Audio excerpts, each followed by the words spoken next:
তো হ্যালো বন্ধুরা, আমি শর্মিষ্ঠা। আমি নিয়ে চলে এসেছি একটি নতুন ব্লগ। তো আমি চলে যাচ্ছি আজকে মা কৃষ্ণকালী মায়ের মন্দিরে। তো এটা আছে বর্ধমানে। তো বর্ধমানে আমরা ট্রেনে করে চলে এসেছি।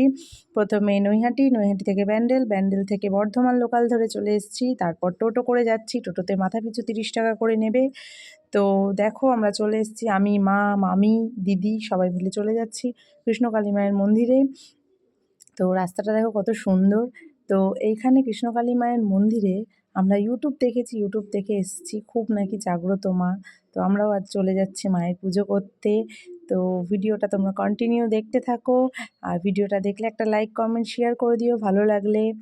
তো এই দেখো মায়ের সেই মন্দির, যেখানে ফটো তোলা নিষেধ, তাও আমি একটু ভিডিও করে তোমাদের দেখাচ্ছি চারিপাশটা। তো কত লোক, প্রচুর, এখানে প্রচুর ভিড় হয়। মঙ্গলবার শনিবার তোমরা আসতে পারো, তোমরা এখানে প্রচুর ভিড় হয়। চারিপাশে গাড়ি পার্কিংয়ের জায়গা আছে, কিছু খাওয়া দাওয়ার জায়গা আছে, যেহেতু বহু দূর দূর থেকে মানুষ আসে, তাই এখানে খাওয়া দাওয়া পুরো ব্যবস্থা করা রয়েছে। সব নিরামিষ খাওয়া দাওয়ার ব্যবস্থা করা রয়েছে এখানে। তো তোমরা সবাই এসো এখানে, মায়ের পুজো দিও। তো মায়ের যেহেতু ফটো তোলা বারণ, তাই আমি লাস্টে একটা মায়ের ফটো কিনেছিলাম, যেটা তোমাদের সাথে শেয়ার করেছি। তো তোমরা দেখো, আর তোমাদের যা যা প্রবলেম আছে তোমরা অবশ্যই নিয়ে মায়ের কাছে এসো, তোমাদের মা অবশ্যই মায়ের আশীর্বাদ করবে। এবং আমরা দেখো অনেকক্ষণ লাইন দিয়ে, অনেক ভোরে বেরিয়েছি, অনেক লাইন দিয়ে মায়ের পুজো দিয়ে। তো এখন আমরা বাড়ি ফিরছি। তো দূর থেকে জায়গাটা দেখাচ্ছি, একবার দেখো কত সুন্দর, চারিপাশে কত ভিড় জমজমাট।